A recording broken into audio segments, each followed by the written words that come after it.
Welcome back as the teams gear up for round 2 of Counter Logic Gaming versus Team Liquid in this best of 3. Going back and looking at game number 1, CLG pulled off their comp exactly as it was designed.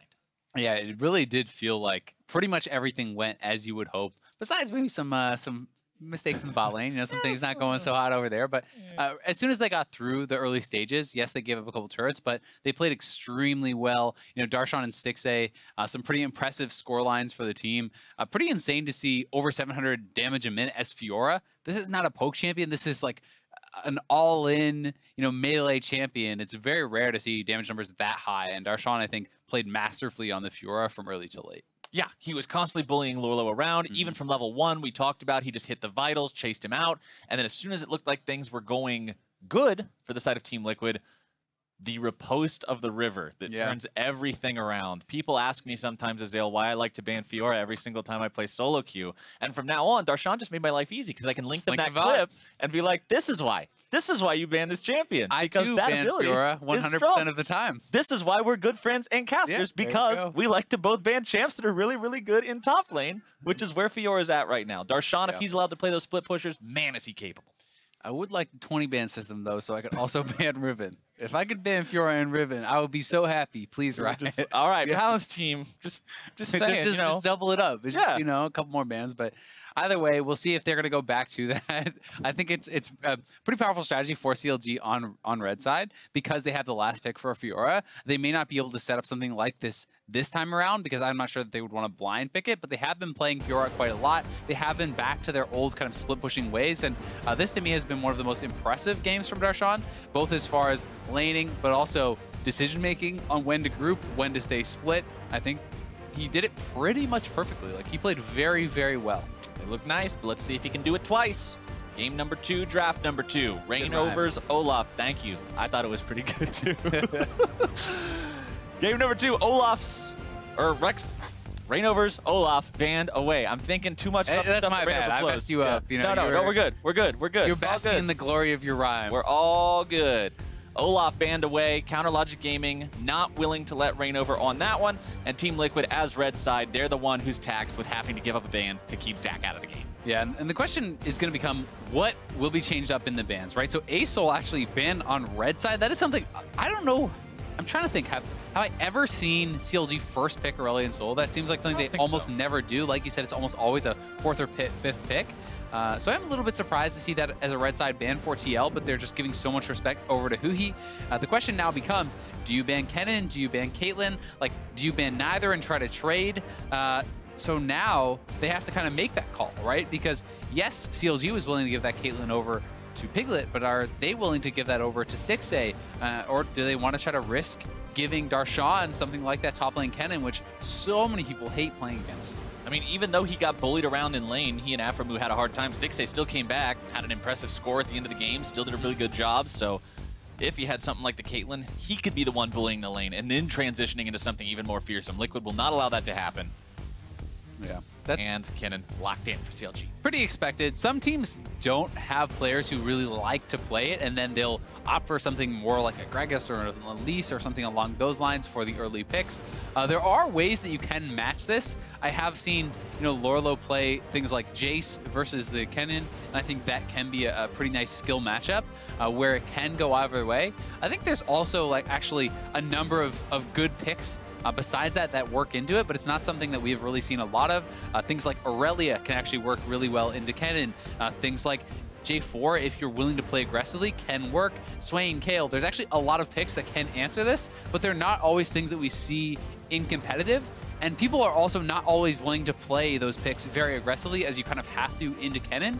Because if you play passively against Kennen, you just get whittled down, you get auto attack too low, then you don't really have the chance to kind of all in. Right, you got to take the fight to him. You can't allow him to just play his game the entire time. But Liquid will be playing a similar game to what they played in game 1 in terms of the mid lane, locking in the Corki yet again, also grabbing Tahm Kench. Yeah, the early Tahm Kench always seems a little bit strange to me. I think that, well, it's actually pretty good into Braum, right? But it's one of those things where if you do not know what they are going to pick, then it can be pretty tough. That being said, Aframu has been prioritizing a lot of playmakers, and Tahm Kench works well into most of those. So the blind pick Tahm Kench, you can assume will work well, or at least push him off things like Thresh and the Blitzcrank and even match up pretty well against Braum. So it does match up pretty well with the champion pool that Afro has been showing us. Looks like junglers are going to be repeated this game. Dardoch again on Gragas, and Reignover again on Rek'Sai as we head into the second part of the bans. Makes a lot of sense. We can also see, theoretically, this could be Kennen AD and Gragas top, and then you could see some flexes coming around. That's not something that I've seen 6A run, but obviously Reckless is very well known for that. Sneaky has been playing some of the AD Kennen as well. We certainly know that Darshan can play that. Sometimes CLG will surprise you with the very sneaky drafts, but I'm certainly not expecting that. I am expecting it to be top lane, and I think that we'll see Team Liquid ban around that. Right now, they are targeting mid lane, trying to make it so that Hui cannot have a good matchup into this Corki, and we'll see if they let the Kassadin go through once again. Right, the Kassadin ended up devastating them in the previous game. Even though it was down early, even though we saw the consequences of being pushed in, it wasn't enough to offset how good it was late.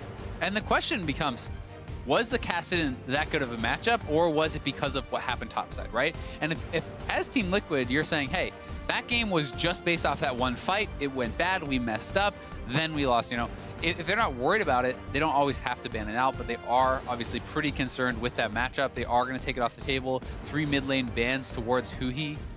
Just showing, again, this guy has much more than the Aurelian soul. He has to be given respect on so many champions now, and I think that it feels like for the first time, this split, Hui is actually being given credit by the general public as a whole, like much more frequently. He's always been a guy that some people talk about very positively, but others still seem to think he was a very poor player or made too many mistakes or whatever. But it feels like finally the community is kind of coming around and accepting that he is just a very good mid laner. Yeah, people used to say he doesn't have a champ pool, he has a champ puddle. He plays Aurelian Soul. If he's on anything else, well, you're not even playing against the same person. But now he's put in so much work on so many other champs. He's a real threat on them. You've got to ban them away. Otherwise, you're in a really rough spot. CLG, they're going to double ban 80 carries, though. Tristana and Kog'Maw taken off the table. And his consistency has also gone up, and that has been a big thing for them, really to help them out. Varus Jhin, probably going to be one of those two, I'm imagining, as the answer to the Ashe, with some of the hyper carries taken off the table here. That seems much more of Stixxay's style. They were obviously pretty concerned about some of those hyper carries coming out from Piglet, who does play them very well. And when you have Tahm Kench to protect you, you have this Rek'Sai, who's likely going to be building tank again, as Reignover is normally doing. Oh, so it is actually AD Kennen. So we talked about it. I did not expect it, but they are actually going to pull a swap, and it's going to be AD Kennen, Gnar top. Gnar is something that has been coming for a while.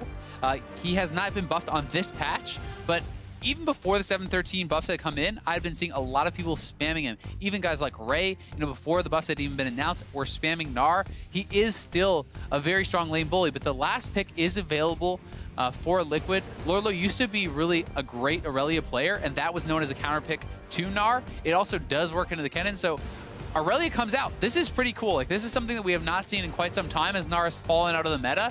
I think that the pick ban makes a lot of sense, though, but it is a tough matchup for Darshan. This is one of the ones where you have to play aggressive. As I said, if you sit back, Gnar will whittle you down, Gnar will bully you out, and you will lose the lane. You have to choose your opportunity and go forward and dive in. You can reset your Q, essentially a range minion gets low, you Q to the range minion, you stun the Gnar, and then you try to perform it all in. That's essentially what you're looking to do on the Aurelia, where the Gnar is just trying to chip you out and avoid those kind of really all-in fights. This is a blast from the past today, Azael. I remember back in the days when top lane was always a Maokai ban, and then somebody picks Gnar, the other person picks Irelia, and that was the state of top lane for a while. And now, these two get to make a resurgence. Have not seen either one of them in a hot minute. Obviously, you said we saw a little bit of people dabbling in Gnar after the buffs, but Irelia is just, she's a ghost right now. Well, and Gnar hasn't even been buffed on this patch yet, right? That is a 713 buff. I actually think that Gnar is going to be like probably the highest priority top laner next patch, but that is neither here nor there, as I think he's been buffed too much. But Gnar in 712, still pretty strong. We'll see how he can pull it off.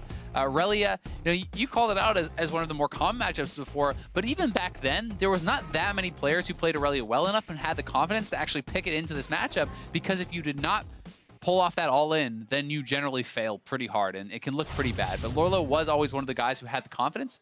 I just don't know how much Aurelia has he really been playing, right? Like, how practiced are you on this champion? Because it's not a matchup that is played almost ever in competitive anymore, and in solo queue, no one's really playing Aurelia at all. So, you know, when's the last time he actually played this matchup? I think it's more execution-based for the Aurelia than it is for the Gnar. Absolutely. Gnar can just hang around, throw boomerangs out, Exactly. auto-attack the creeps, everything will go fine. He'll get out of the laning phase. But Aurelia, you said it already, Azael, she messes up one big time, maybe gives away a kill to the Gnar, maybe she's too far forward, gets herself ganked.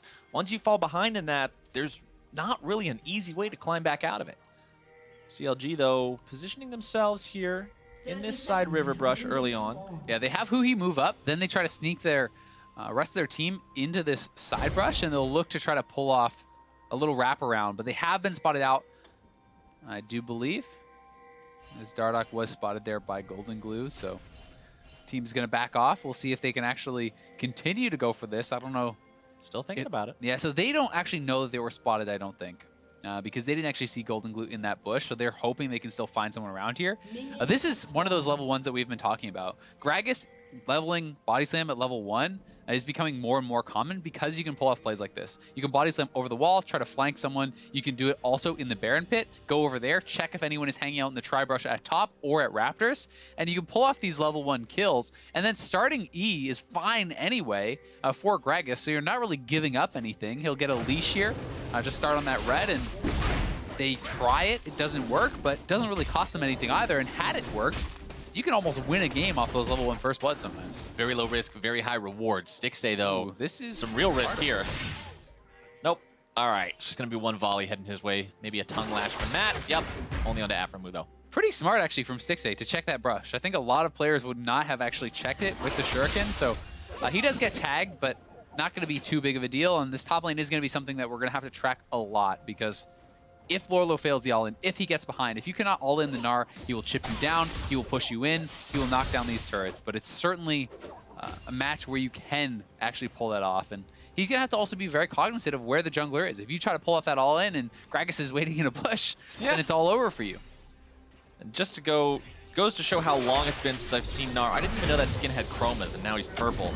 Matt almost getting himself stunned up by the Winter's Bite. You know, that Winter's Bite plus the way Kennen can stun you up with his lightning marks, there's a lot of CC between these two as the Hawk Shot is fired off to keep track of Dardoch, and it's such an effective tool at monitoring where the enemy jungler is. Even if you don't find him, you can find his camps. As now, the gank from Rain over here in mid lane. Huhi forced to flash out of that one. Flash for flash. Traded there as Golden Glue also uses Exhaust. Yeah, nice gank, though, from Rainover. That's going to force Huhi back to base. Not really a great timing because he has not picked up too much gold just yet. We'll see what he's going to be able to buy up before he heads back to lane. But either way, trading flashes like that almost always goes in favor of the jungler. Now Rainover moves back into enemy territory, seeing if he can sniff around, maybe find something out. Heading towards those enemy Krugs to just steal that away, try to get an EXP and gold advantage wherever he may be able to find it. But at the same time, you gotta be on the lookout, because this guy wasn't able to really get anything going in game number 1. This is kind of attributing to what we see with the low win rate on the Rex side, right? He got into the fights, he was able to start things off, but then even if he used ults to dodge things, even if he was on top of the back line, he didn't have the damage or the survivability to do the job. Yeah, now really moving forward. Gregs is waiting on the side. We'll see if they actually decide to go for this. I think Darshan is going to try to trim out the wave, and then if Aurelia steps forward again for those range creeps, they are going to go. So when he queues forward, now they go. Yep, this is how you do it. Dardoch getting some good damage with the body slam to the barrels as well. Lorlo wants to flash over the wall, but at the same time, there's no way out. First blood for Darshan. Very well executed by CLG. Good patience, nice pathing, and they wait knowing he has to push in that wave, because if you let that wave sit there, so many minions will actually be denied from you, and that is a very vulnerable spot for Aurelia, and that is why it's a tough matchup to play, because you have to really be able to manipulate the wave very well. Rainover was not there to support him in pushing that in, and he gets punished so heavily. There's some of that CC, Stixay and Aframu, but it's Matt who takes a big bite out of Braum. Afro jumping away to safety. Stixay still just trying to throw down some auto attacks, just covering fire while his support makes his retreat, and Rainover continues counter jungling after recognizing that his opponent was topside. Yep, but Dardoch able to do a little bit of counter jungling of his own, and this is just really smart, patient play. They know he's going to go to try to push in the wave, and once he goes for that, it's pretty much done. Yes, he could try to flash the wall here, but it is a difficult wall to flash, and even if he does, it's going to be an easy flash follow to actually pull off that kill, and he knows he needs that summoner to either escape the next gank or to hopefully pull off an all-in that can maybe put him back in the matchup. So I think it is smart for him to actually hold on to the flash there, even though giving over first blood to the Gnar is going to be very, very rough. And the difference between these two in itemization as well, Darshan with a Phage, Lorlo without one, that on-hit movement speed bonus can really make a huge difference in this 1v1 between these two champs. And when you hit the Black Cleaver, the cooldown on your Boomerang when you're catching that becomes so ridiculously low, very, very spammable. Plus you're getting some armor shred. We'll see what Lorlo is going to build towards. Obviously very standard for the Aurelia is simply kind of rushing towards that Trinity Force. People have been experimenting more with different builds. In general, I feel like we're seeing less Blade of the Rune King in the top lane. So many people are deciding to go for things like Titanic Hydra, Sterix, itemization along those lines.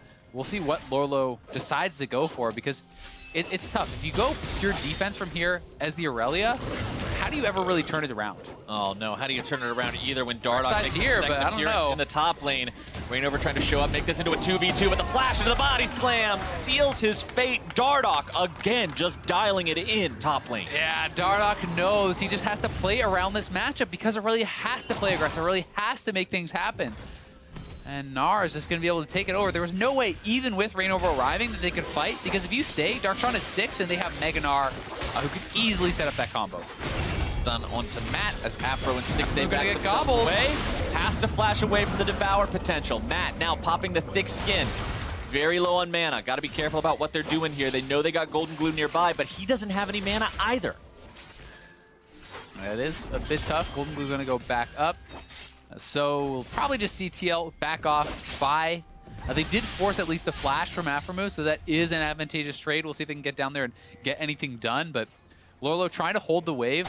This is going to push back to his opponent eventually anyway, and he'll be once again in this very vulnerable position where Dardoch could simply path from bot up to top. Darshan's going to look to probably hold the wave near his turret in this very vulnerable spot, and we'll see if they can actually continue to target Lorlo on this top side and use that to get their advantages. Targeting a vulnerable player, abusing that advantage over and over and over, and building it exactly what CLG needs to do. And this is exactly what he's going to do, right? He just pulls it back into the bush. This is resetting the wave, grouping it up. So all of the wave is now stacked and will eliminate his minions very quickly. So you're seeing Lorlo try to push this in, expending the ultimate to push that in, because if he can't reset it, he's going to lose so much, but right into the Mega Gnar. Now he's slammed into the wall, the chain CC landing with the wallop. A jump forward with a crunch. Darshan still looking to go all the way on this one, forces out that flash. Yeah, now that's a flashless, no ultimate Aurelia. He had to expend all that just to try to not let that wave get frozen. And Reignover and Lorlo, they're not being able to play around this lane properly to actually have Lorlo be effective. And from this point, it feels like there's no way you really can get back in there. An interesting bit of information, by the way, the last time we saw Irelia picked in the North American LCS was by Lorlo against CLG, against Darshan, and Darshan was on Gnar. Who won? Darshan, I believe. Lorlo went 1-3. Okay, there you go. A little bit unlucky, but he could still end up in that scoreline. So either way, TL pushing here on the bot side.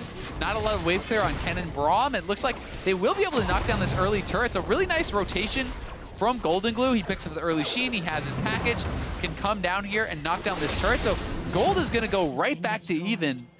Credit over to Golden Glue for getting them out of that laning phase, and you can see Piglet now rotating, looking to put pressure elsewhere. I think this was very well done by TL to once again get advantages on the bot side when they're losing elsewhere. And you really love to see Corki utilize that package and make aggressive movements when he has it. I mean, even if you get yourself into trouble, you've got to get out of jail free ticket. Exactly. I think it's very intelligent to make a move like that, because you also have massive bonus speed when you have that package, right? So you can roam down very quickly. Okay, it's not going to work. Go right back to mid lane, no problem.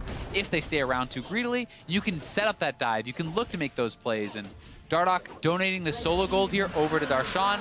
Likely has enough now for that Black Cleaver. We'll be able to complete that. And he's just so far ahead of Lorlo that Lorlo is going to not be having much fun this game. Yeah, Black Cleaver versus Phage, no real comparison there when one's a component and one is a finished item of the same branch. And the problem is, you're not even just waiting for the Black Cleaver completion for Aurelia. You need to complete your Triforce, right? And it's even more expensive. It's such an expensive item that when you are very behind, you end up with such crappy buys from here on out. It's like you go back with 900 gold. What do you get? A couple daggers and a mana crystal? Like, it's very hard to have nice buys when behind and you're being sent back and you're building a Triforce. Triforce feels so clean to buy the parts for if you have enough to buy the individual parts, right? Like buying a Phage feels so good, buying a Sheen feels good, buying a Stinger feels all right, I guess. But yeah, Stinger's the ugly stepchild. Yeah, Stinger's not exactly as cool as the other two. But going back and only getting those pieces, like you said, the piece of a Sheen is a mana crystal. That just never feels good to pick up on. Pieces of Phage are okay, right? You know, you're okay buying that. Grab some health, grab some crystal, damage, feels pretty good to trade with. But the others are pretty gross. Yeah, not fun at all. As Matt wanders his way through enemy territory, trying to clear out some of that vision if he can. The bottom side of the map, again, the one where Team Liquid will want to try to play towards, that's where they've got their advantage. And they like to play around Piglet. They're trying to make sure that they're giving him the advantages, focusing those opportunities around him. Even though he's not on the Caitlyn, he's still on the Ashe, he's still got a slight CS advantage. He's going to be who they depend on. Yeah, he is, and they're going to have to find picks, I really feel like, with this Ashe to be able to make it work. The Kennen is going to be able to kind of have side lane priority as far as 1v1 against that Ashe. You know, he can really look to all in, he can have those edges there. And Gnar is certainly going to have the advantage against the Aurelia topside for the foreseeable future. So this is something where you need to get picks. You need to find a way to get yourself back in, hit an Ashe Arrow, have the Tahm Kench ultimate with the Abyssal Voyage coming in, delivering that Rek'Sai, and get 3v1s, make rotations, make plays. Because if you sit back, I think you will very easily passively lose this game. CLG grabbing themselves the Rift Herald, which is a nice way to actively win the game if they can find a nice spot to drop that one off. The hawk shot from Piglet saw them doing it, but no one was in a position to stop it. And even if it's just the 1v1, Darshan has the range advantage and can so aggressively push in that it's pretty hard for Aurelia to actually defend against it. As Golden Glue doing a little dance. You can't get me. Just letting Dardoch know it. But I'm going to keep that in mind as this game goes on. If he goes for a flash body slam and finds that Corki, Golden Glue's going to remember that. Yeah, I mean, he didn't get him this time, but unfortunately for him, the top lane is being got as we speak. Yeah. Well, that's what always motivates me when I play a game of Zale. I see some guy dancing on me like that, I'm going to do everything I can to just expend flashes and everything else to get him later on in the game. And then you hit him with the question mark and all that. Yeah, you give him the question mark and go, slash dance? Yeah. Slash dance? Rain over, the mature response. Yeah, exactly. I am a mature, responsible individual. Rain over, responsibly cleaning out his own jungle, making sure he doesn't miss out on any of that experience and gold. Trying to stay relevant as much as he can. Still 0-0-0 though, which is honestly not what you'd expect from a Rain over Rek'Sai pick 13 minutes into the game. At least not the Rain over Rek'Sai of old, but I feel like there's a lot of games of Rain over in this last year, you know, with Liquid, where he doesn't seem to be able to get that much done. He's farming all right, but he's not really putting a lot of pressure on. This is kind of, unfortunately, become more characteristic of the new Reignover, right? And it's hard to kind of separate this guy who was so dominant, this pathing god who was always taking over games on Fnatic and Immortals, from the one that we've been seeing on TL. And you know, going for this tank Rek'Sai, I feel like, while it can work, it's one of those things that you see a lot of other Rek'Sais try to take over with this early aggressive builds with Warrior and Chilling Smite and bursting people out, and this is not something you can really do with the Cinderhulk and kind of more supportive build. You farm, you path, you track the other jungler, but if you are 0-0-0 as this style and the other jungler is making more ganks happen, then it kind of feels like almost like what's the point of that style, of that supportive style? One thing I want to point out as well in this game that some people might not be aware of, the Ninja Tabbies being built on both Darshan and Dardoch. Yeah, it's very, very useful against Lorlo, against Reignover, against Piglet. They're all auto-attacking, they're all AD heavy, blocks a lot of that damage. But even against Golden Glue, despite the conversion to AP damage from his auto-attacks, the Ninja Tabby passive of the 10% reduction still applies. So even if the armor isn't doing the work, the passive is. Those buys are so effective for these two being tanky in the fights. Yeah, it's ridiculously efficient this game because it's 4 auto-attackers, right? Like these are all guys who that is going to be a super, super efficient build against. I'm pretty excited to see where Darshan goes with his build. If he wants to go for full-on split push style, just going straight into the Frozen Mallet, if he's going to go tanky and try to group and team fight, there's a lot of options you can go. They're going to try to break mid now. The Dardoch drops that Rift Herald, and this is going to be going down very quick Rift Herald not having a lot of damage put into it before. Oh, look at the engage. But now they're looking to catch Dardoch out. Gets himself away using the flash. Shockwave gonna find its way onto Golden Glue, who's devoured by Matt, taken to safety. Rift Herald still very low HP. Turret still being taken down. The knockback onto Rainover, and he is out of there. Huhi grabbing himself the kill, taking this one to 3-0. As Darshan finds the slam into the wall, the wallop comes down right as he reverts into Mini-Gnar form, and Lorlo is again bullied away. Yeah, bullied away, pushed off the turret. They can start to pressure here. CLG not only gets the kill, but does force down for that mid lane turret. They can rotate to the dragon. That's spawning up in 10 seconds. With no jungler on the map for TL, they're going to be seeding that Infernal Dragon, which is going to be a big one. As we all know, that is kind of the big ticket dragon. And comparing these two performances so far this series between these teams, something we'll do as soon as we watch the replay here. That arrow, very nice. That really nice arrow there from Piglet to start things off, and they're trying to aggressively defend this turret. They do not want to just be bleeding out these objectives, so they try to fight very heavily for it. They are able to kill off the Rift Herald, but such a good Gragas ultimate there from Dardoch. Knocks in Rainover, they finish him off, and enough members around to take down that turret. Uh-oh, Lorlo. Okay, that boomerang misses. That'll call Darshan off, but if he would have connected that one, the chase would have continued until it missed. And where it gets really brutal is when you do have Frozen Mallet, right? If you do go that route, because then you don't even need to actually hit your boomerang. Just the autos are enough to slow them down. You get move speed from your hyper proc that is the third hit passive. Plus, you are actually just pretty speedy in Mini-Gnar form anyway, so it gets very hard for Lorlo to enter these long lanes, without the defense of his turret behind him. Speaking of speed, Righteous Glory again being built by Dardoch on this Gragas, making sure they have the engage potential they need to work their way onto Piglet and Golden Glue. They're saying, hey, these guys are doing that double marksman composition. They're running the Corki with somebody traditional in bottom lane. If you hit that back line, you win the fight. I think it makes a lot of sense. And I mean, you're building up some mana there. It's some tankiness. It's engage. It's the ability to actually disengage there as well. A lot of these kind of more supporty style items, if you want to call it that, like Knight's Vow, like the Locket, even the Righteous Glory, I think are really coming into meta. They're very, very powerful, and you get reasonably tanky from building them too, so it's pretty worthwhile. This seems like a smart move though from Liquid. You cannot leave Lorlo just alone to try to sit in this 1v1. It's so hard for him to ever get anything done, although he, to his credit, has kept pretty close in CS. So they move for top, they force down a turret. Liquid trying to make some plays, and I think they have been good about rotating to force down turrets. Trading away for those, the best thing Liquid could go for right there. If you're always looking to avoid fights, the best thing you can do is trade. 1-for-1, equal objectives there. As the red turret falls bottom side, making the overall count 3-2 in the favor of Counterlogic Gaming. Of course, that Infernal Drake under their belts, a bit more preferable compared to the Cloud Drake that was picked up by Team Liquid. And the Triforce probably going to be completed here for Lorlo. So now the question is, can he actually get something done on this power spike? Does he have the ability to 1v1 Darshan? Going towards probably a Blade of the Rune King with the Vamp Scepter. I'm expecting that for sure. I don't think it's going to be anything like a Death Stance or anything like that. It wouldn't really make a lot of sense, and Blade of the Rune King does work very well in that 1v1. Well, I mean, you're going up against an opponent who's going Black Cleaver into Frozen Mallet. He's stacking pure health. Blade of the Ruined King does so much work against that. Plus, it'll help you stay on top of him with the active. Yeah, the slow is very big, right? Because if you can get your stun with the Equilibrium Strike, then follow that up by the Blade of the Ruined King slow, you're hoping to be able to chase him down and all in. And Darshan, doesn't have his Frozen Mallet. Obviously, he has some components. He is still heading gold, but Lorlo on a Vamp Scepter plus Triforce is pretty strong. So he does deserve some credit for hanging in there, despite the fact that they have been losing pressure, and that has been kind of a rough spot for him. Uh-oh, Lorlo, that was quite an alley-oop, tossing him around like that between these two. Dardoch and Darshan working together to take him down. He'll buy as much time as he can, but that last rock puts him in the dirt. 4-0 CLG. Dardoch and Darshan have just been working so well together. You can't really fault Lorlo too much for all the trouble that he has been having, because Rainover has not been there for him. And whoever you want to blame it on, it doesn't really matter.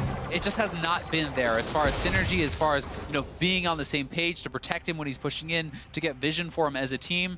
CLG has just been playing much better around Darshan in both these games, and there's so many things that go into Darshan being successful in these lanes. Of course, he deserves credit for his individual play, but they're playing so well as a team. Now, Dardoch and Darshan being jumped on by multiple members of Team Liquid. Darshan going to go ahead and transform nice now. Swallop. trying to just buy time for his ally to get away. And as you said, Dardoch looks out for Darshan. Darshan looks out for Dardoch. They help each other get away, and it makes it so Liquid's collapse does nothing. Exactly, and more vision being established. You know, they have a pink over in that side brush by the Raptors. They have another pink in the bottom river for Darshan. So these are all things that help him have the confidence to move around the map and look for these aggressive plays. And without that vision, it's very hard to actually extend your advantage as a split pusher. Darshan, just no fear whatsoever, constantly moving up on these guys. Oh, Golden Blue's out of mana. He may just get run down. He does not have enough to bounce. He will use the exhaust, potentially trying to outplay this underneath the turret. Flashes over the wall to escape. He will not die, but having to blow both summoner spells like that bodes very poorly for his performance in the next big fight. Yeah, I mean, Darshan does spend his flash, but he gets 2 out of that. And I think it's a smart move to make because Golden Blue was out of mana. There wasn't really a lot he could actually do to fight back. Darshan gets another pink down there, so moving up his vision line from the river up to there, they're going to have even more ability to go for that. But Lorlo could be on the hunt here. He comes back at full health, full mana, knows that Darshan is a little bit low, does not have his summoner, but Darshan intelligently going to back off. Darshan not willing to make that mistake, and I like seeing this from a team like CLG. We talk about them being the bloodiest team in the NALCS, how they have so many kills under their belts, how they're the ones that are always making fights happen. They win by killing the enemy players more often and more frequently. Those words mean the same thing, but you get what I'm saying. Than other teams do. But at the same time, they can say no. I don't want to do this right now. Fighting is not the way to win. Let's back off. Recognizing a loss condition can be just as important as recognizing a win condition. Yeah, I actually really like that point because I think so many teams think only about how do you win the game, what do you most want to do, and not always about what is your team, like your opponent's way back in, right? So if the only way that your opponent could stop you from winning is, well, setting up a tower dive, then hey, you might want to counter this, right? Like things like this are something you need to look out for. Dardoch looking for the play. Nice flash out there from Matt, though. And Darshan going to be pushing heavily on the bot side. We'll see if TL wants to force a fight. Would be tough, but not going to be able to do it. Piglet's arrow strikes true, but only onto Aframu, who's not the person he can do a lot with it. 1-2. A couple more slows thrown out from Darshan there, as Lorlo still can't go anywhere near this guy. That frozen mallet you talked about is up and running, so he knows that if he gets within auto attack range and he's not close to a turret, he's going to be losing a lot of health. And CLG now sieging up here in the mid lane. Nice little poke from Golden Glue, though, trying to push it back. Rainover is coming over, and Dardoch has moved away from the team. Goodness, that shockwave almost takes Golden Glue out. Rainover has to get himself away now. The disengage coming out from Aframu, the Glacial Fissure blocking the entry path for the rest of Team Liquid. Everything is rough everywhere right now for Liquid. Both tier 2s are just being sieged up. Darshan putting the damage into Lorlo again. The Mega Gnar being used at every opportunity to slam him into the wall. Trade aggressively. Piglet taken low here in mid lane. Rainover trying to pop the ulti to dodge some aggro. Now Matt has to save him, popping his sticks again, trying to get himself away. Darshan coming around from behind. Cannon ulti's in there. He gets it onto multiple people. Matt is down. They're going to send Lorlo with him. Aframu tries to escape. He falls on the back end of the fight, but Dardoch has made his re-entry, and Dar Squared finds themselves a fight. Dar Squared looking for the Dar duo coming up big in the team fight for CLG. And that was a very aggressive dive there from CLG. Certainly could have gone bad. I mean, Hui was very low on mana, does get some back from that Merlinomicon passive. They're able to knock down 2 outer turrets, really blowing this gold lead even bigger. 7-1 now, Azale. Let's take another look at how this fight goes out. Yeah, and they are going to look for the play. Hui had chunked down some of these members, but was pretty low on mana. Really nice chunk there over on a Piglet, but then he is basically totally out of mana. So they get this kill, they do get a reset. We see Darshan coming around from the backside. They look to pull off the play. Flash ultimate in from Kennen, diving onto that low HP Piglet. But this was certainly a very close fight, and could have gone TL's way. I really like the re-entry there from Dardoch. Very nice. They had the vision over the wall with the ward as well as Stixay, and the body slam flash to get that stun picks up yet another kill. Liquid at least get themselves on the board through that one. But when it's 1-7, 2 turrets to 5, 37,000 to 43,000 gold, and you're not even ticking the 25-minute mark into the game yet, you're going to have to find some sort of a massive swing. Very similar to what happened last game when Liquid made the audacious Baron call that ended up costing them, and CLG said, okay, this is our chance. they need CLG to make a mistake like that. They really do, and it's even tougher when you're against a team that it's not like you're going to outscale this team. I really don't think. I think that, you know, Aurelia in the side lane is so far behind. I don't know that she's ever going to get to the point in this game where she's able to 1v1 Darshan, who's up 2 levels, who he very quietly has been farming extremely well. I mean, he's almost at 280 CS at 25 minutes, right? So this is a very strong Orianna. When that voice staff gets completed, he's going to be massive, and they are looking to make plays. This is one way back in, but CLG going to go for the re-engage as Darshan is behind. Dardoch with the Righteous Glory into the fight as well. Darshan trying to get himself away from this one. Afromu wants to save him, but they can't do it. The shutdown onto the fed enemy top laner, but Piglet now caught out. And taken down by Stixxay. Reignover dodging away with the ultimate, trying to stay alive. Dardoch with the body slam into him, looking to pick up kill number 2 on the back end of this fight. The barrel comes out, the damage comes through, but Matt's got Devour. Reignover saved 1 for 1. That's about as good as you can hope for Liquid. Yeah, a really good save there from Matt, and a good job by Piglet and Golden Glue to kind of tag team down Darshan, who went into the back. He did not have Mega Gnar ready, and he's not that tanky at this point, although he is pretty strong. It's just the HP, so they burst him down.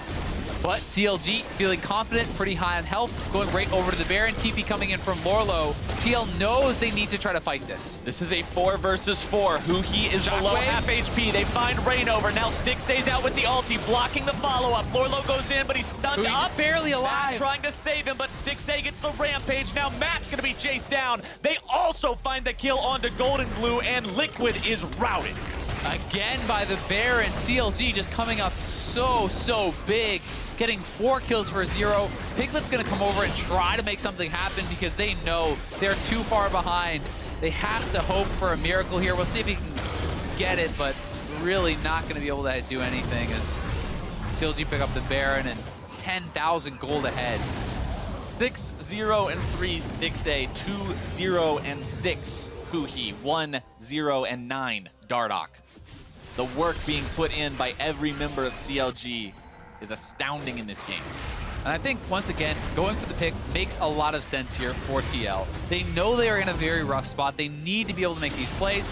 Darshan walks in. He's in mini Gnar. Doesn't actually get the hop reset. It was a good sidestep from Golden Glue, so they're able to burst him down. And that is one of the difficult things about Gnar, managing that rage bar. But from there, the rest of CLG is just so much stronger that even in the 4v5, they can win the fight.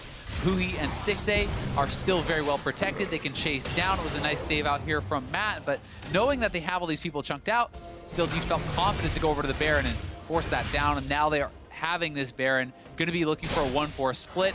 Going to try to crack the inhibitors and close out this game. Honestly, Matt has had so many good saves this game. His Devours have kept people alive a lot longer than they otherwise would have been, but it just hasn't been enough. The bot lane really has been kind of the lone bright spot in this series for TL. Piglet, 2-1. I mean, he's having a pretty solid game. Last game, they were very far ahead as far as farm went. They're able to put pressure on the CLG bot lane. They took down the turret, albeit this game, you know, with more jungle help. But still, I think those guys are having a pretty good showing for themselves today. But on the rest of the map, things have just not really been working for them. Now CLG has pushed them into their own base, sieged up outside the inhibitor turret line, and is looking to break this one wide open. Darshan continuing to pour auto attacks into that top lane tier 3. Lorlo will try to stop him.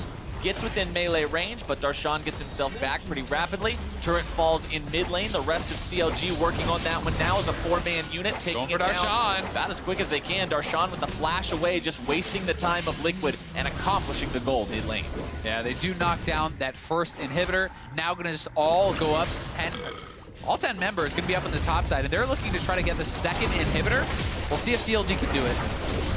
Liquid trying to stop him. Reignover going in. Nice big shield from Courage up the Colossus. Glacial Fissure going to be used to disengage yet again. Reignover saved by Matt for the umpteenth time, but will it be enough? No, it will not. Godlike on Stixxay.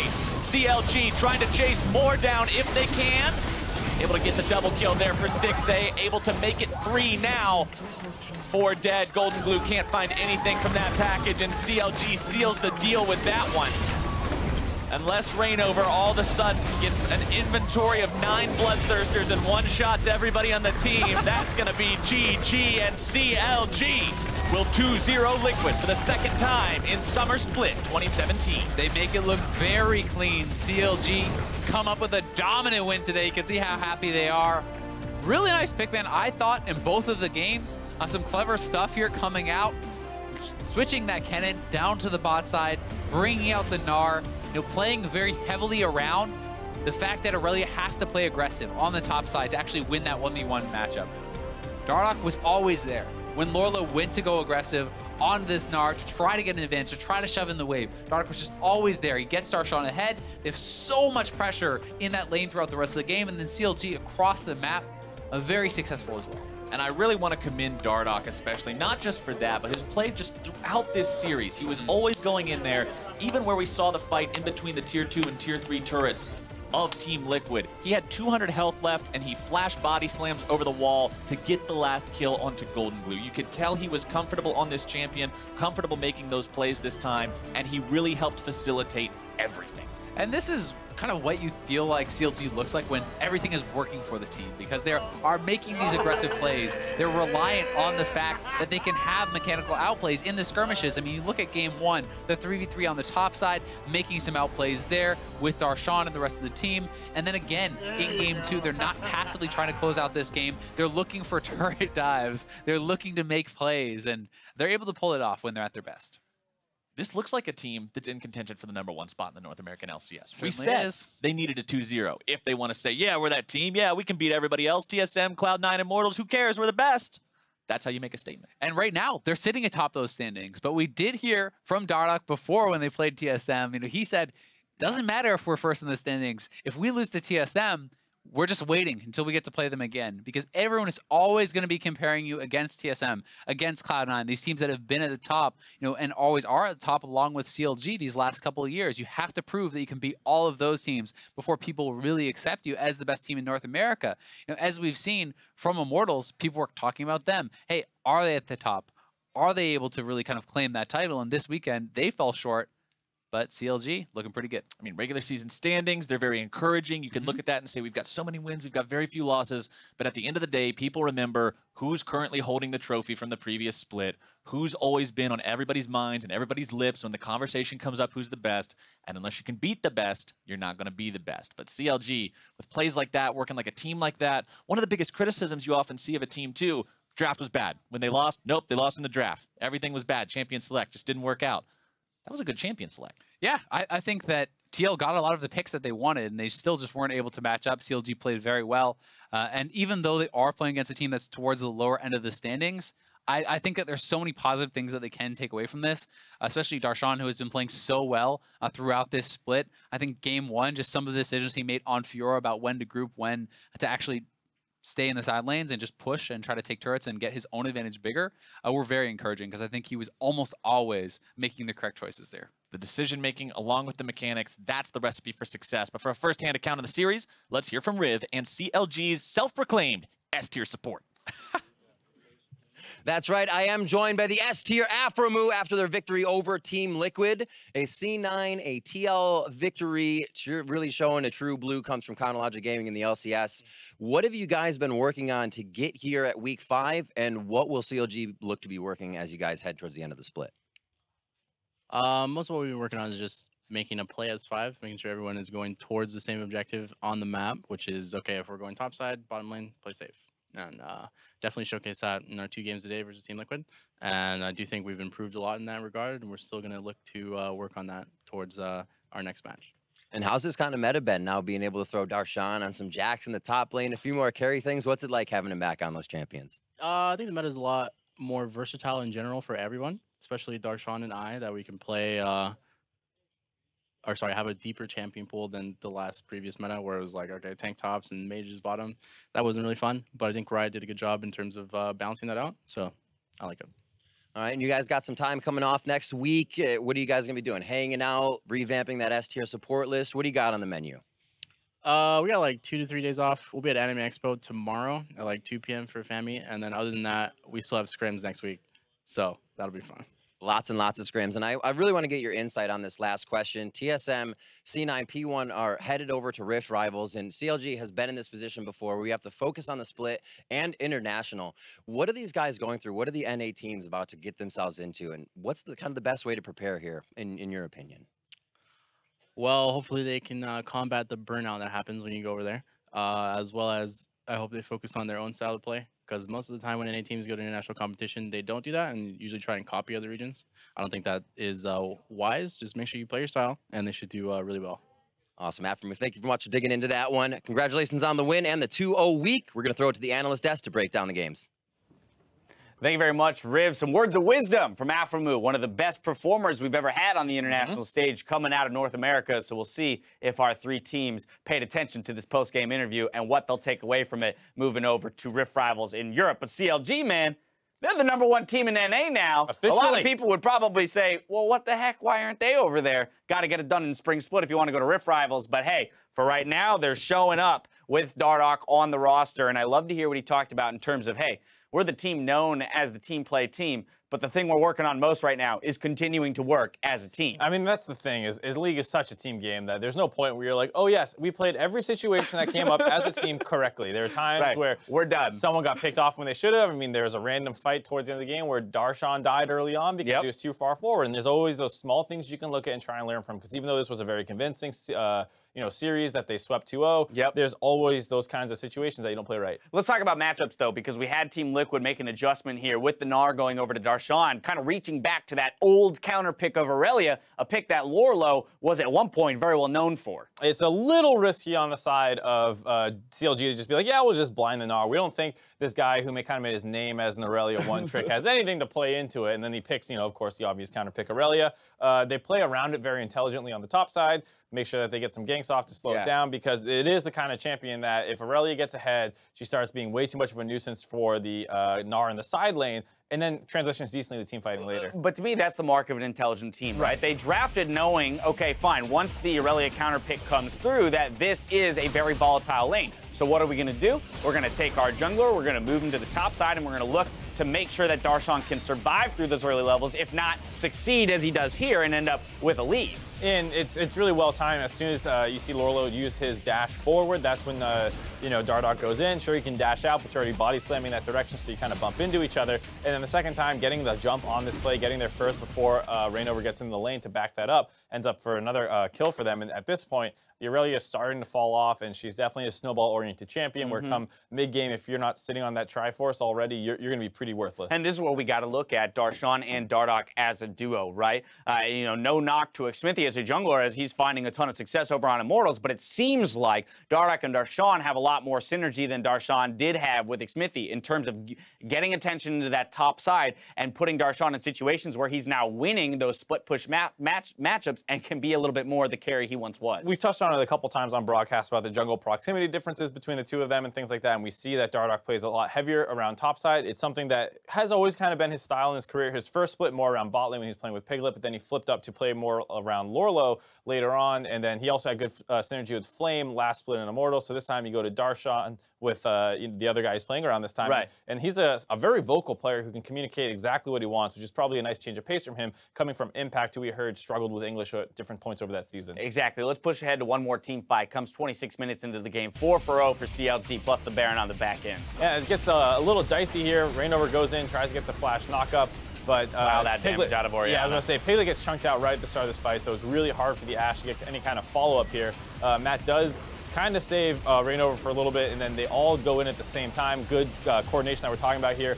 Good flash forward with Stick Stay showing that Reckless is not the only Kennen who can play ADC. Right, the way around the old ADC. One game of evidence. One game of evidence. Yeah, it's a good start, all right? And then, look, we saw that they got kind of low there. One person went down, and Dardoch had that nice re-engage. But at this point, they had already kind of dealt with the scary part of the comp coming in for TL. You see Lorlo not even in the game. The Aurelia picture not showing up on your screen. He was so irrelevant. That's how irrelevant the Aurelia pick was. I love that. 5.5k damage coming out of him. 10k less than his opponent in the top lane. Player of the game, though, going to Dardoch, because Dardoch is the one who had to make that action happen in the top, made the right moves early on in the game, understanding the wave positioning and what he needed to do in order to put Darshan in a winning matchup. Yeah, for sure. It's one of those situations where the two of them obviously comboed together well to make that happen. There's no chance that Dardoch was like, I know the exact timings and how you want to play this stuff out. No communication needed. But there were a couple of situations a little bit later on in the game where I think you could see that Dardoch was playing better. There was that one engage we were talking about where Gnar ended up a little bit too far forward in the team and went down to Piglet pretty early on. So there were enough situations where over the course of the game, Dardoch was clearly better despite both of them combining very well in the beginning of the game. Yeah, so yeah, picking up player of the game there, this CLG roster, let's talk about them as a whole now, since they moved into that first place position at 8-2. Unfortunately, they're not going to be representing us at Rift Rivals in terms of our, being our #1 team currently. What's your take on this roster and the development that they've had so far this split and where you think they could go? I mean, CLG potential, we love to talk about that, right? I mean, I think the big thing that was a concern for people when they saw this roster at the start of the split was twofold. One, how well will Dardoch synergize with the team? And then if he does synergize, will they ever have to worry? Because we know that he can be a little bit of a volatile player behind the scenes. And will CLG actually have the mentorship to make sure that he's good? And I think obviously he synergizes well. Darshan's having his biggest season that he's had in a long time. So you can, of course, see that part's working. And then, of course, that's halfway through the season now. And there's been no explosion. Things look great. They're the #1 team. So at the very least, they haven't ran into that potential second problem. Exactly. All right. So keeping Dardoch in check sometimes with volatility. And if they can continue to do that, then he'll be the playmaker they need alongside Aframu to really get their laners going and hopefully continue their climb up the well, they don't have to climb up the standings anymore. They got to kick everyone else down. No one else get up here and fight everybody off, I guess. Well, as CLG picks up a swift 2-0 here to close out their weekend, we're going to toss you guys over to NALCS 1, where Envy and Dignitas are locked in battle in Game 3. Enjoy. There's only so much a level 3 Graves can do. It's about as bad as things can go, especially when they could have gone so well. They could have. If Lyra just runs to blue, there's a level 2 Lee sitting there, you can blast him. Yeah. If Shrimp goes a little bit more to the side and gets spotted by the ward, none of that happens either, right? It just really unfortunate series of circumstances for Envy, but Team Dignitas massively beneficial from there. 2 kills onto Keen and refresh double buffs on Shrimp. 2 kills on the team, NALCS 2 on the stream. Lots of 2s here on this one, 2 kills for Keen. And let's see who comes into this one. 1,300 gold lead here. Seraph gets the knock up and runs away. Has a small lead early on. As we mentioned, Jarvan seems to have a nice time with the matchup. Grasp pretty common on Jarvan as well. He seems like he plays a bit more like a tank despite his item build and helps with the sustain. Slow enough auto attacker anyway. So that comes in next into this one, 1,400 gold.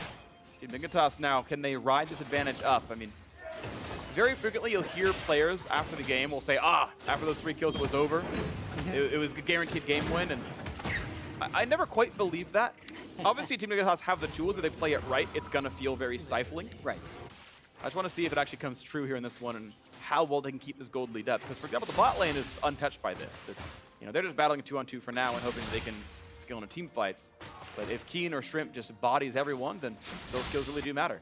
Yeah, and if looking at the big picture, right, Team Dignitas doesn't need to rush any of this. They have a Cassiopeia who picked up 2 kills, and they still have the late game scaling Tristana. But as far as what are the 3 kills doing right now, and is the game really over, Apollo and Hakuo still have that CS lead. There's is the health crystal really what's pushing the Shen over the top in the top lane? Like, are you really saying if there's a 2-man gank up there that it's impossible to win? No, there are still things you can do, but it obviously makes life a lot more difficult since pretty much everyone on Team Dignitas now just has more stats. You have more stats, it makes it more difficult to win, but we'll see if more comes through on this one. Bot lane still going back and forth. Apollo once again with the farm lead here. Another battle. Seraph just really getting chunked out. Someday doing a great job now with the dodge zone, and TP is down, so Seraph can't easily sustain back up through this. Someday turning this one back around pretty nicely. And Seraph wants to play a bit farther back here. The Doran shield clearly helping a bit. Corrupting Potion is stacked out. Akko in a nice little bind right there, but not as much damage towards Big. Yeah. Waiting. Double longsword. You can see some of it paying off for the fact that he has more items. And actually, interestingly, rushed red smite, which is super atypical on Lee Sin, but we're watching the bot lane first, though. Big gonna run back and forth. No blade color to come in just yet. Not major damage.